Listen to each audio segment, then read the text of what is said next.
Welcome to Racing Education, a series that aims to open the doors on the incredible sport of horse racing. Join us as we get behind the scenes and take to the skies to find out how and why horses fly. We head stateside to the Breeders' Cup with the Platinum Queen and Midnight Mile as they take on the Americans at the World Championships. Strange environment to put horses in at airports. You go business class, economy, it's the same as people. You know, in horse racing, as a trainer, you'd hope one day you might be lucky enough to have a horse to run the Breeders' Cup. It's the elite of the elite. What is it that makes the Breeders' Cup so special to you? It's just an all-star race for horses, so you get the best from all around the world. Most of the races, any horse can win. Well, the atmosphere on a Breeders' Cup Day is tremendous. You get people from all walks of life roaming around in the crowd, very colourful characters, and to win a Breeders' Cup race will live long in the memories of anyone who can do it. Find out how they fly the thousands of miles to the USA and the work that goes into preparing a horse for a long-haul flight and elite international competition. Just hoping now everything runs smoothly for the plane and over there, and she takes it all in her stride.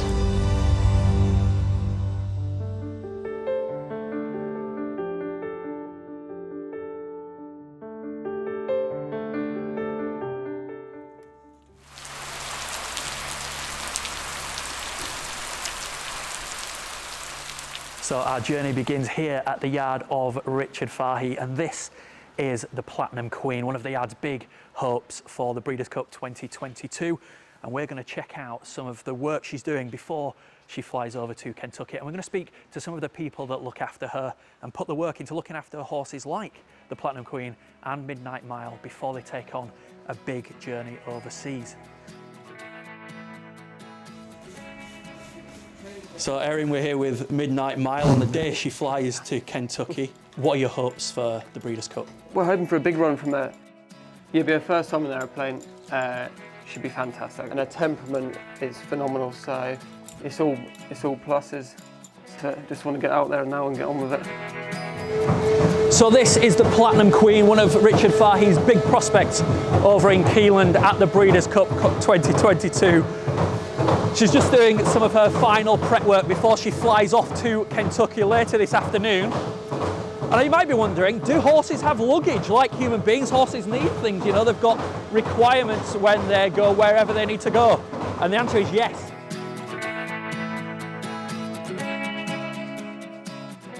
I'm joined by Catherine here at Richard Fahey's to find out more information on what goes in to taking a horse abroad. It kind of starts about 2 months before. They need bloods done to be able to travel. They need obviously their passports and customs documents. They all kind of take quite a while. There's a period of quarantine involved when you arrive in America. What sort of preparation do you have to do for that? Not a lot really. They're going to arrive there on the Saturday and they quarantine Sunday, Monday, and they get released on the Tuesday. There's no horse in the country can't travel with its own passport. They're quite self-explanatory, the age, the sex, the species, and then you have its unique life number, which is microchip number, and then you go a few pages in and it's got its markings. Sometimes a chip, so you can't get mixed up because there's been a few cases, and then you obviously with all the vaccinations stamped and signed with our vet. One of the most important things, the horse can't run without it. Do you have to do things like check in the horse's luggage and things like that? Yeah, so they send it the day before to the airport so they can check it that there's nothing in it that you can't have in it, and then we're good to go.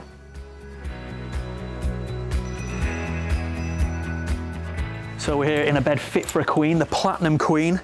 She's just done her final bits of work before she flies over to Kentucky later this afternoon. And Erin, is she ready for America? Yeah, definitely. We can't wait now to get over and see her perform. There's been a lot of work behind the scenes, not only just for the horse, but for Joel Thomas, our head travelling lad. He's had to organise a lot, and Catherine in the office to book and plan. Especially when we've got two live contenders going across, you don't leave anything for chance in the sense of what you bring in the medical side and also for the horse and obviously the riding side for us. So the last sort of weeks just been a little bit stressful just to make sure everything's fine and we've got everything. And hopefully she can relax on the plane and have a good ride over.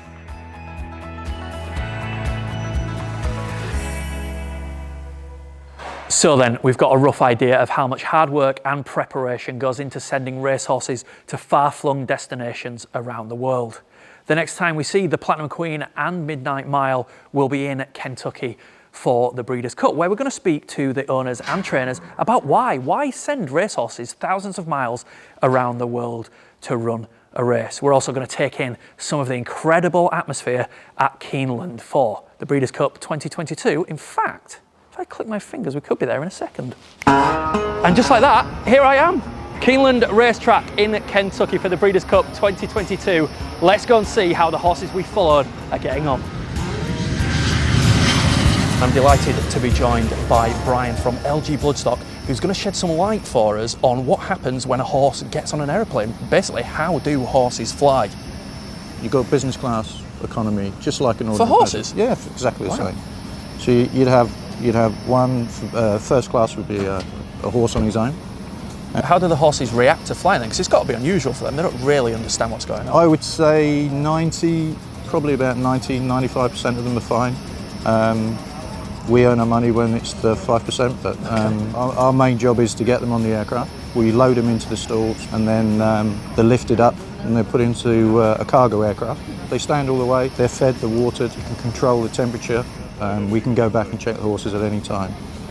Does the pilot have to behave differently, drive the plane differently? Depends on the size of the aircraft and depends on the length of the runway, but if we can get a nice rolling start when we land, not hitting the brakes too much, they're generally pretty good.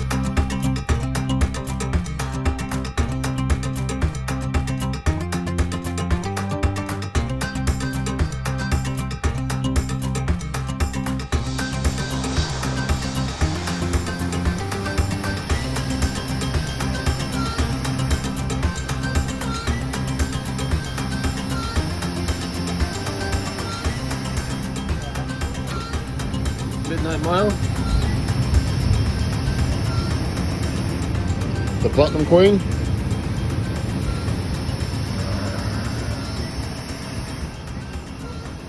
So they've landed in Kentucky and it's time for some rest, so they'll head to quarantine for 48 hours before the action really begins.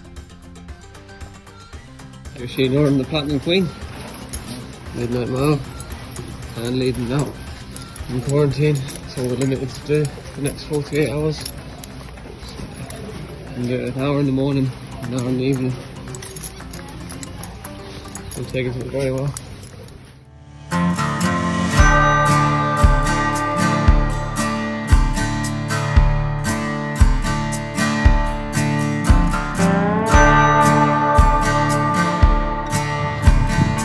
So Richard, how are the fillies? Travelled well, eating well, drinking well. We haven't done much with them since they've come, just like Canters. But both fillies seem to be in a good place. So fingers crossed, they've travelled well, and we're very pleased where we are with them.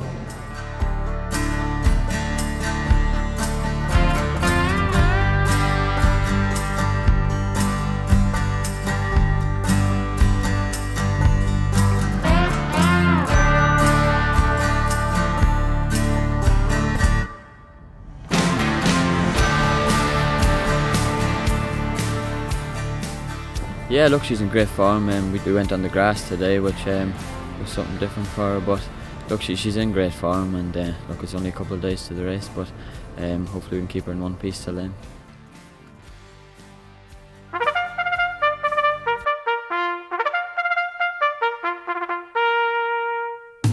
They're off.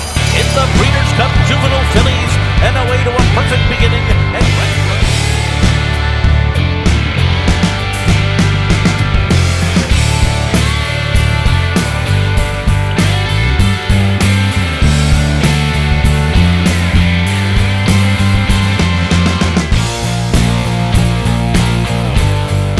So obviously we know how much time goes into making these horses ready for track, for prepping them, coming over to fly. We spent time with Erin and Midnight Mile at Richard Fahey's yard, and it all comes down to this, just a few minutes. Let's see what happens. Here we go then, this is it, the Breeders' Cup Juvenile Turf Sprint. All eyes, for us at least, on the Platinum Queen. They're off to the juvenile turf sprint. And they're off, here we go. Oxymore had a good beginning. Love Reigns not a on bad the start, inside. you know. Speedboat Beaches right there. Roughly 4th at the moment, early on, down the first straight. Platinum Queen, she's dropping back a little. Here comes Mr. Magic and Mischief Magic and William Buick do it. I guess that's just the way it works out sometimes. A valiant effort from the Platinum Queen. Dramatised as well, doing exceptionally well there. It's just like we saw in the first episode of Racing Education. Dreams are often made or lost in events like this. And she put in a valiant effort. Incredible. Well, that's just the way it is.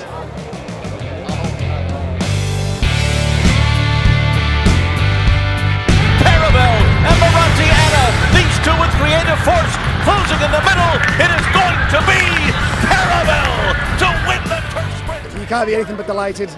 The horse has run a stormer. For a split second, I thought we had it, but you know, fair play to the winner.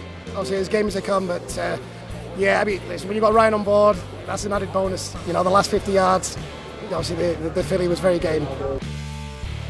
Now let's see how Midnight Mile gets on in the Juvenile Fillies turf. They're off in the juvenile Fillies turf.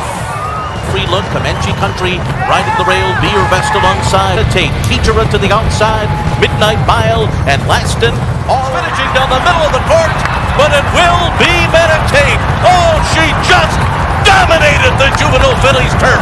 Pleasant Passage was second. So probably not the result the Fahey team would have wanted on the day. A valiant effort from Midnight Mile, coming from the back to finish in 4th. And the Platinum Queen arguably disappointed, but she owes them absolutely nothing.